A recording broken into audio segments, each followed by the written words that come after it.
हाँ तो बच्चों क्या रिवाइज करने जा रहे हैं। Audit of PSU public sector undertaking का ऑडिट।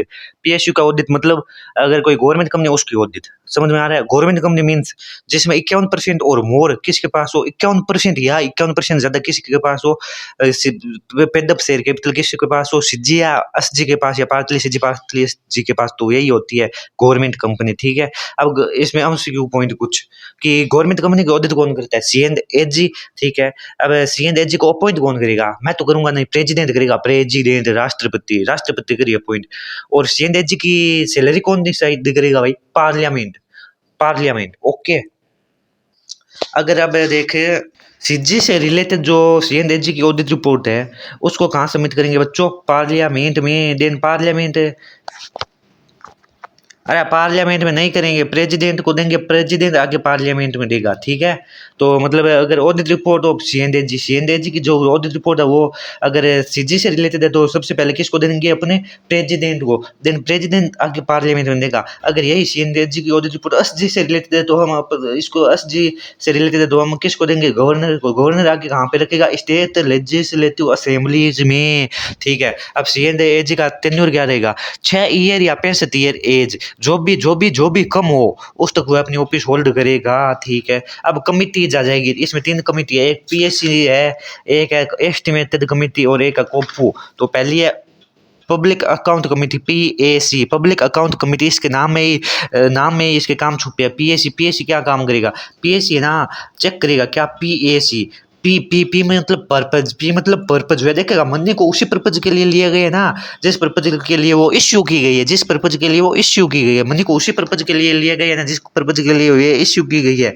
और ए से ऑथोराइज, यानी जो अपने खर्चे किए वो ऑथोराइज है क्या, जो अपने एक्सपेंडिचर किए वो ऑथोराइज है क्या, पीएसी। सी से क्या हो जाएगा, करेक्टनेस, यानी ये देखेगा कि पैसे का सही यूज हो रहा है या नहीं, यानी पैसे का करेक्ट यूज हो रहा है या नहीं, ये देख लेगा कौन, पीएसी, पब्लिक अकाउंट्स कमिटी। इसके नाम में काम छुपा है। अब एस्टिमेटेड कमेटी है, वो क्या काम करती है, वो बहुत अच्छे काम करती है। अब एस्टिमेटेड कमेटी, इसके नाम में भी 2 काम छुपे हैं, कौन कौन से, ये एस्टिमेशन करेगी किसके कारण, कि एस्टिमेशन के कारण कौन सी इकोनॉमी है जिसको जो सबसे ज्यादा प्रभावित हुई है, यानी अपन ने जो एस्टिमेशन किया है वो कौन सी इकोनॉमी को प्रभावित भी, उसके कारण कौन सी इकोनॉमी प्रभावित हो सकती है। ठीक है। और ये एक फॉर्म का सुझाव देगी जिसमें अपन ये जो एस्टिमेट है वो पार्लियामेंट में रखेंगे। ठीक है।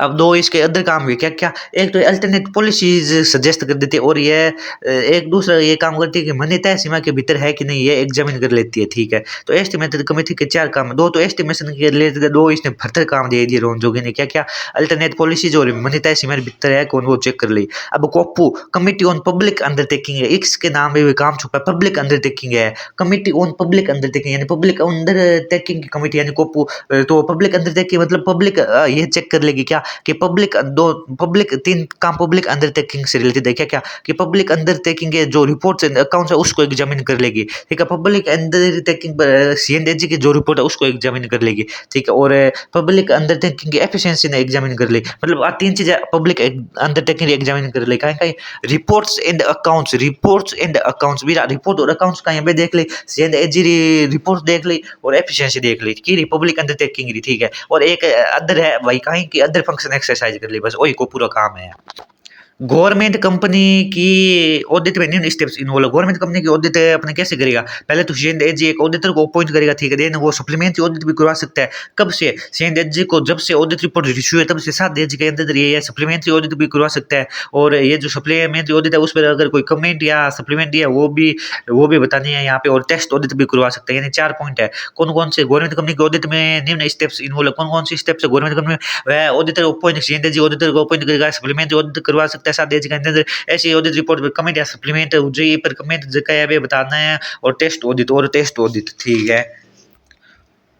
अब पीएसयू में मेन 5 ऑडिट है, कौन कौन सी, financial compliance, performance, comprehensive property. इसमें से 3 ही इंपॉर्टेंट है, फाइनेंशियल और कंप्लायंस इंपॉर्टेंट नहीं है, इसलिए फाइनेंशियल को 1 मिनट में करा देता हूँ। फाइनेंशियल ऑडिट क्या है, कि फाइनेंशियल ऑडिट क्या है कि आपस पर ऑडिट ओपिनियन देना, यानी फाइनेंशियल मतलब आपस रिलेटेड है, तो आपस पर ओपिनियन देना, और आपस पर अगर ओपिनियन दी तो जगह यूजर है कॉन्फिडेंस भी बढ़ जाए। ठीक है। अब कंप्लायंस ऑडिट नंबर 2 कौन सी, कंप्लायंस ऑडिट क्या होती है, कि यह किन से संबंधित होती है, यह भाई देख या देख दो चीजों से संबंधित है। कंप्लायंस ऑडिट किन से संबंधित है? दो चीजों से। किन से?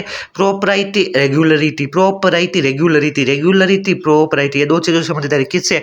रेगुलरिटी प्रॉपर्टी, ठीक है। और कंप्लायंस ऑडिटर इनके साथ कर सकते हैं। किन के साथ? इनको देख, कंप्लायंस ऑडिटर इसको अकेले अकेले भी कर सकते हैं और दो के साथ भी कर सकते हैं। अकेले अकेले नहीं, सेपरेट इंडिविजुअल कंप्लायंस ऑडिटर और दो के साथ, मतलब अपस के ऑडिट के साथ या फिर परफॉर्मेंस ऑडिट के साथ, अपस के ऑडिट के साथ में या फिर परफॉर्मेंस ऑडिट के साथ में, ठीक है। अब परफॉर्मेंस ऑडिट बता। Number 3 performance audit. Performance audit क्या है कि गवर्नमेंट ऑर्गेनाइजेशन देखो परफॉर्मेंस, अभी जो इंडिपेंडेंट असेसमेंट परफॉर्मेंस ऑडिट है, तो परफॉर्मेंस ऑडिट के 3 इश्यूज बता दे या परफॉर्मेंस ऑडिट के एलिमेंट्स बता दे। अगर 3 इश्यूज पूछ ले, अगर परफॉर्मेंस ऑडिट के इश्यूज पूछ ले या एलिमेंट्स पूछ ले, तो 3 ही है। 3 नहीं है, कौन कौन सी है? Economy, efficiency, effectiveness. इकोनॉमी यानी जो भी काम करे वो मिनिमम करे, मतलब कॉस्ट मिनिमम होनी चाहिए। एफिशिएंसी यानी कम समय में ज्यादा काम करना है। एफिशिएंसी में निम्न एस्पेक्ट शामिल है। एफिशिएंसी में कहीं कहीं आ जाए, एफिशिएंसी में आ जाएगा कि रिसोर्सेज है उनको खरीदना, देन रिसोर्सेज ना प्रॉपर्ली मेंटेन करना, देन रिसोर्सेज रो एफिशिएंट यूज करना, और प्रत्येक प्रोसीजर रो एफिशिएंट यूज करना, और प्रोग्राम को कॉस्ट इफेक्टिव ढंग से पूरा करना। यानी पहले रिसोर्सेज को खरीदेंगे, देन रिसोर्सेज को प्रॉपर्ली मेंटेन करेंगे, then resources and operating process efficient use करेंगे, देन प्रोग्राम को कॉस्ट इफेक्टिव ढंग से पूरा करेंगे। इफेक्टिवनेस, इफेक्टिवनेस में क्या क्या आएंगे? इफेक्टिवनेस यानी जो टारगेट है वो अचीव हुए कि नहीं हुए। ऑडिटिंग इफेक्टिवनेस में परफॉर्मेंस ऑडिट हो सकते हैं। एग्जांपल कहेंगे मुझे कि आइडेंटिफाई करना किसको, फैक्टर्स को और काम करने के तरीकों को आइडेंटिफाई करना, और 3 चीजों को असेस करना, कौन से प्रोग्राम डुप्लीकेट तो नहीं है ना, प्रोग्राम डुप्लीकेट तो नहीं है ना, इफेक्टिवनेस असेस कर ले, और मैनेजमेंट कंट्रोल सिस्टम ने असेस कर ले बस। अब most important question, performance audit की प्लानिंग बनाने में क्या स्टेप्स है, यानी परफॉर्मेंस ऑडिट की प्लानिंग बनाने के क्या क्या स्टेप्स है? तो स्टेप्स परफॉर्मेंस ऑडिट की प्लानिंग बनाने के वही स्टेप्स है जो शादी देखने के लिए, जो लड़की देखने, मतलब शादी के लिए जो लड़की देखने के लिए जाते हो, मतलब जैसे कि बता देता हूँ तेरे को अभी कि इसके स्टेप्स क्या क्या है। पहले तो इंटीरियर प्रोग्राम को समझना, यानी पहले उस लड़की को समझना, यानी इंटीरियर प्रोग्राम समझना, देना शादी क्यों करनी है वो स्टडी करना, यानी ऑब्जेक्टिव एंड स्कोप डिफाइन करके भाई आप ऑब्जेक्टिव कहीं है भाई डिफाइन कर दे, ठीक है। नंबर 3 भाई लड़की यानी सी होनी चाहिए, मतलब ऑडिट क्राइटेरिया निर्धारित कर दे। नंबर 4 क्वेश्चन कहीं पूछ जा तो ऑडिट क्वेश्चंस डेवलप करना और ऑडिट अप्रोच डिसाइड करनी। और अब क्वेश्चंस में दो बातें आ जाएंगी, ऑडिट क्वेश्चंस डेवलप करना और ऑडिट अप्रोच डिसाइड करनी, ठीक है। देना है हमारा भाई लोग पूछ लूँ की है भाई वाह, ठीक है। मतलब आउटसाइड एक्सपर्ट तरी आवश्यकता है कौन, वो डिसाइड करेगा। आउटसाइड एक्सपर्ट तरी आवश्यकता है कौन नहीं है वो डिसाइड करेगा। बाद में भी सोशल मीडिया छान मार लूँ भाई वाह, कब तक यहाँ भी जो एक मैट्रिक्स बना लूँ पूरा, यानी ओदे डिजाइन मैट्रिक्स तैयार कर ले, ओदे डिजाइन मैट्रिक्स तैयार कर ले, ठीक है। देन मैं यानी मेरे पीछे एक टाइम लगा, एक आदमी लगा दूँ मैंने, क्यों भाई मेरे टाइम पूरा मतलब बता दे, टाइम टेबल पूरा बता दे, टाइम टेबल रिसोर्सेज स्थापित करना। देन घर वाला ने कह दूँ अगर सब कुछ सही रहा भाई मैं भी शादी करूँ, यानी घर वाला ने सूचना देता कहीं नहीं, यानी ऑडिट एंटिटीज को ऑडिट प्रोग्राम की सूचना देता, यानी ऑडिट एंटिटीज ने ऑडिट प्रोग्राम की सूचना देता, बस इतना ही है। अब परफॉर्मेंस ऑडिट में 3 फर्दर क्वेश्चन है क्या क्या कि जो स्टेप्स थे उनसे 3 क्वेश्चन निकाले हुए हैं क्या क्या। एंटिटी को अंडरस्टैंड करने के लिए ऑडिटर निम्न सोर्सेज का यूज कर सकता है, यानी एंटिटी तो समझने वास्ते ऑडिटर किस किस रिसोर्सेज ने यूज कर सके, तो ऑडिटर ने 3 तो डॉक्यूमेंट यूज ले ली भाई, एंटिटी ने समझने वास्ते किस किस कहीं कहीं सोर्सेज यूज ले सके, तो 3 तो डॉक्यूमेंट यूज ले ली कहीं कहीं ना। 3 डॉक्यूमेंट कौन कौन से? एंटिटी के डॉक्यूमेंट देख लेगा, लेजिस्लेटिव डॉक्यूमेंट देख लेगा, पॉलिसी डॉक्यूमेंट देख लेगा, ये 3 चीजें देख लेगा।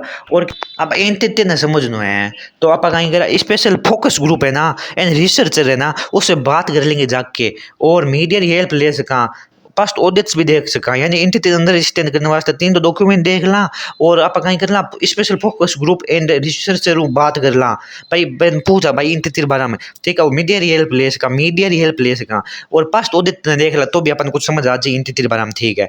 नंबर 2 क्वेश्चन कौन सा है परफॉर्मेंस ऑडिट में कि निम्न सोर्सेज से ऑडिट क्राइटेरिया प्राप्त किया जा सकता है। कौन कौन से ऐसे सोर्सेज है जिनसे अपन ऑडिट क्राइटेरिया प्राप्त कर सकते हैं।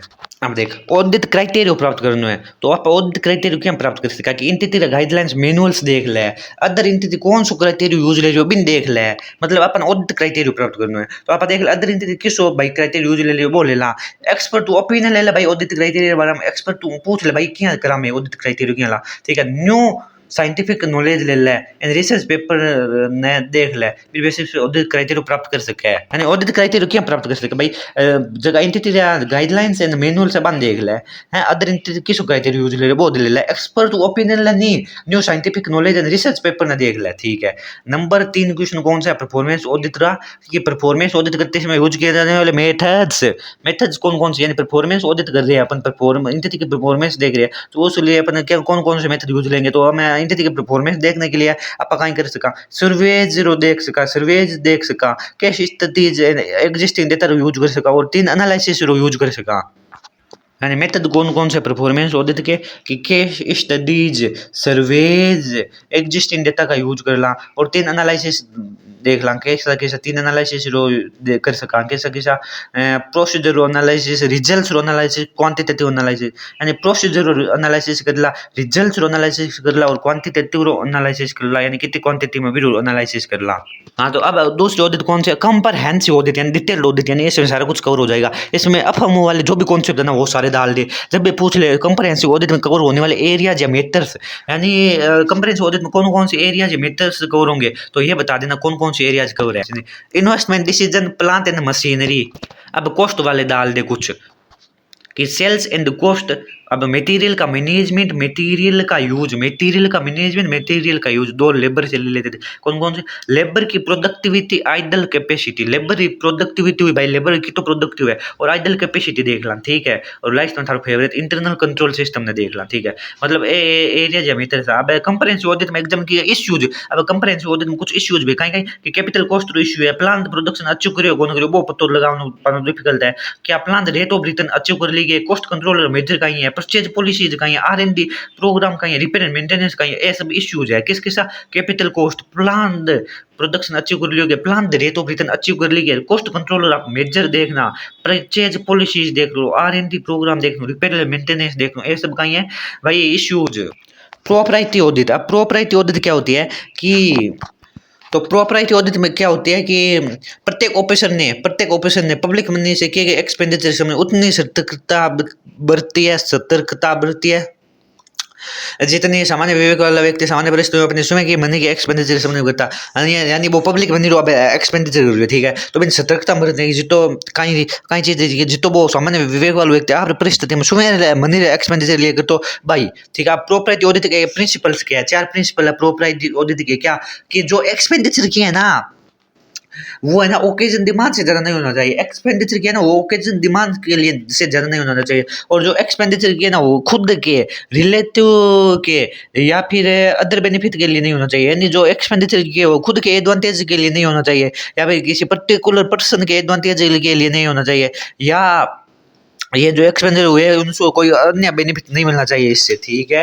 अब प्रोपराइटी ऑडिट के एरियाज एलिमेंट्स प्रोपराइटी ऑडिट के एरियाज एलिमेंट्स पूछ ले तो अल्टीडाइज प्रोपराइटी ऑडिट के एरियाज एलिमेंट्स पूछ ले तो अल्टीडाइज लोन एंड डिपोजिट एडवांस है वो कंपनी के हित के प्रतिकूल तो नहीं है ट्रांजैक्शन है वो कंपनी के हित के प्रतिकूल तो नहीं है ना और जो डिपॉजिट एक्सेप्ट की है कौन मतलब नहीं ऐसे नहीं है ये ऐसे है कि लोन एंड एडवांस को डिपॉजिट के रूप में तो नहीं दिखाया गया ना और जो इन्वेस्टमेंट है उसको कॉस्ट से कम तो नहीं बेचा गया है ना और पर्सनल एक्सपेंडिचर है उसको रेवेन्यू से चार्ज नहीं कर लिया है ना और जो शेयर इशू किया है वो केस में तो नहीं इशू कर लिया है अगर केस में इशू किया है तो क्या केस एक्चुअल में इशू है वो देखना यानी अल्टीडाइज loan and advance transaction deposit investment personal expenses shares ठीक है एरियाज एलिमेंट्स अब प्रोपराइटरी ऑडिट कुछ प्रॉब्लम और सॉल्यूशन भी प्रोपराइटरी ऑडिट प्रॉब्लम नहीं है क्यों रहा सब्जेक्टिविटी हो सब्जेक्टिव हो और सीएजी का सीएनएजी का प्रोपराइटरी नॉर्म्स बनाए पब्लिक फंड्स ले लिया ए आप पीएसयू ट्रांजैक्शन लिए अप्लाई कौन कर सका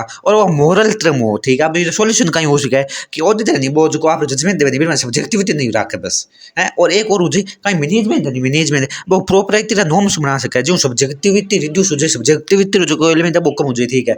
last question of this chapter CNAG की ऑडिट रिपोर्ट सीएनएजी की पीएसयू पर सीएनएजी की ऑडिट रिपोर्ट को पार्लियामेंट में प्रस्तुत किया जाएगा जैसे नियम शामिल होगा सीएनएजी की जो ऑडिट रिपोर्ट होगी उसको पार्लियामेंट में प्रस्तुत किया जाएगा जिसमें गेरू शामिल करेंगे गेरू यानी जनरल रिव्यू अप्राइजल्स रेज्यूमे अंडरटेकिंग। अब इसको डिटेल में बता देता हूँ 4 पॉइंट गेरू को शामिल किया जाएगा गेरू को कौन यानी जो यानी सी एंड एच की ऑडिट रिपोर्ट में क्या क्या आएगा कि जो पीएसयू है ना उसकी वर्किंग रिजल्ट्स रो एक जनरल रिव्यू रो इंट्रोडक्शन ना पहला प्रथम, ठीक है। बस देख अगर सिलेक्टेड जो अंडरटेकिंग है ना उसका अप्राइजल्स का रिजल्ट, और ऐसी अंडरटेकिंग जो सिलेक्ट नहीं हुई है उसके ऑडिट के सिग्निफिकेंट रिजल्ट्स, उसके रिजल्ट्स बता देंगे, यानी सेकंड का उल्टा। और नंबर 3 क्या है, ऑडिटर जो रिपोर्ट है उसका रिज्यूमे, ऑडिटर रिपोर्ट का रिज्यूमे। बस इतना ही खत्म हो गया चैप्टर।